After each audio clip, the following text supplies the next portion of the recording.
maksiatnya tangan. Wa ma'asil yad kartatif fi qail wal wazni wal hiyanah was sariqah wa sa'iril mu'amalat al muharramah wa kal qatl wa darbi bi ghairi haqqin. Ma'asil yad dan maksiatnya tangan. Ma'asil yad ini katatfif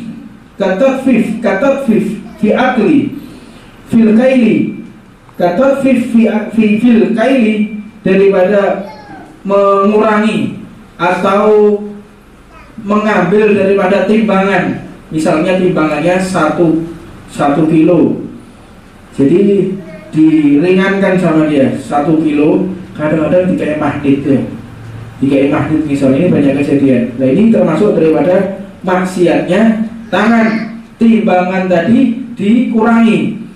Pernah ada satu kisah beberapa saat yang lalu, beberapa tahun yang lalu, orang-orang ini pada berangkat musim haji. Ketika di perjalanan orang ini meninggal digali kuburnya. Ketika digali kuburnya ada ular, ada kalajengking, ditutup lagi. Gali tempat yang lain, digali lagi, sama persis. Ada ular, ada kalajengking. Ularnya yaitu, kalajengkingnya yaitu juga. Digali lagi terus, digali sampai 10 tempat. Kelelahan mereka. Sudah gimana? Sudah kuburkan apa adanya sudah. Jadi dikubur dalam keadaan seperti itu. Ketika pulang haji disampaikan kepada salah satu imam arif billah di situ, orang yang soleh, seorang wali Allah, disampaikan, kita ketika berangkat haji, di antara teman kita fulan bin fulan meninggal. Kita gali kuburannya, ternyata ada hewan-hewan di situ. Apa kira-kira? Dan kita berpindah-pindah tempat, sama persis. Kita gali 10 tempat, masih ada ular, masih ada hewan-hewan kalajengking dan hewan-hewan yang beracun tersebut. Bagaimana ini? Kata beliau, ketika kau gali seluruh dunia, maka hewan tersebut tetap ada dan Allah menyediakan kepada dia. Apa sebab? Tolong kau tanya kepada keluarganya. Ketika ditanya kepada keluarganya, dan keluarganya pun menangis, dikatakan, iya, suamiku ini memiliki satu perkara yang buruk. Setiap dia berdagang di pasar, dia ini berjualan gandum. Berjualan gandum, diambil gandumnya, maka setelah dimakan, gandum yang diambil tadi diganti dengan dahan daripada gandum tadi, tangkai daripada gandum tadi, dideplok, dicampurkan ke dalam gandum tadi. Biar sama, jadi nggak kelihatan, jadi diambil atau tidak kelihatan. Maka Allah Subhanahu wa Ta'ala membuat kuburannya seperti nerakanya Allah Subhanahu wa Ta'ala. Allahumma sallimna wa iyyakum. Mudah-mudahan Allah menyelamatkan kita dari azab kuburnya. Fil kail wal wazan, daripada timbangan, takaran dan timbangan. Wal khiyanah, dan juga khianat. Dia tidak tepat ketika tidak sesuai dengan amanatnya, khianat dia, tidak amanat. Beberapa saat yang lalu ketika kami masih belajar di Hadramaut di Yaman, kita beli madu. Beli madu 1 kilo. Ya, beli madu 1 kilo. Maka ketika menjual kita, itu tempatnya ditimbang dulu, baru jadi dikasih tempat, misalnya tempatnya jurigen yang tempatnya timbangannya dikasih jurigen, sama dikasih pemberat, dan di sini dikasih jurigen dan ada madunya. Loh, kenapa kok ditambahi jurigen? Iya, karena engkau beli madu. Jadi jurigen ini juga ada berat jenisnya. Karena berat jenis jurigen yang gak saya hitung, ini aku akan diadab oleh Allah Subhanahu wa Ta'ala.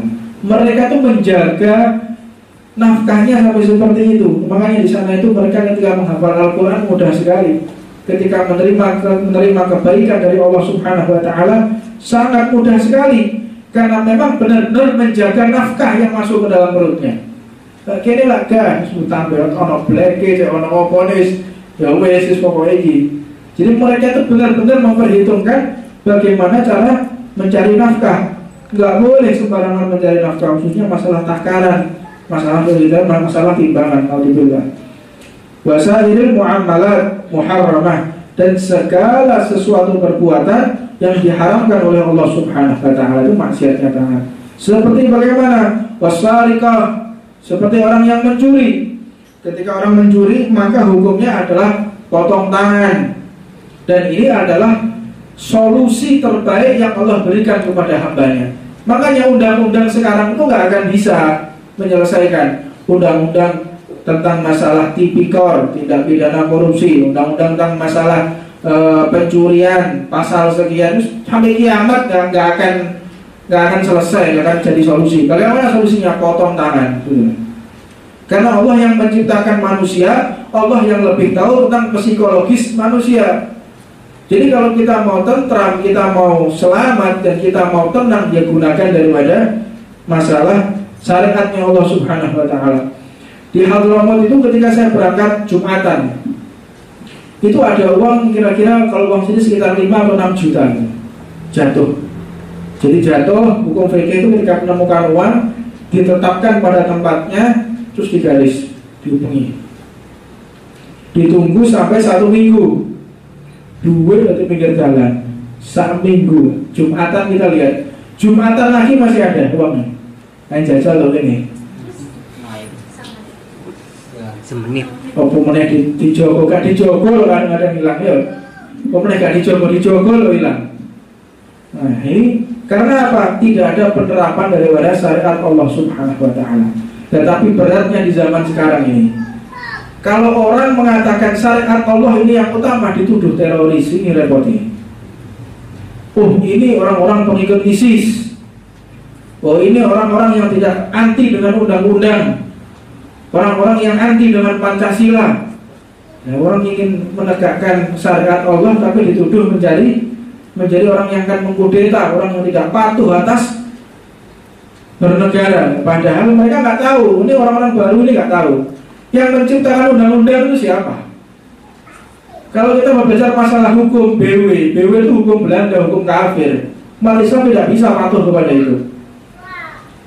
Maka landasan negara kita adalah Undang-Undang Dasar 45. Siapa yang membuat kebijakan? Siapa? Para ulama, para kiai, para pejuang agama Allah yang mereka membuat landasan Undang-Undang Dasar. Setelah itu diciptakan yang namanya Pancasila. Tapi permasalahan di sini, ketika mengembangkan Pancasila dan Undang-Undang Dasar, tidak menggunakan ajaran dasar Islam, tidak menggunakan Quran dan hadis, justru menggunakan hukum Barat, justru menggunakan hukum-hukum kafir.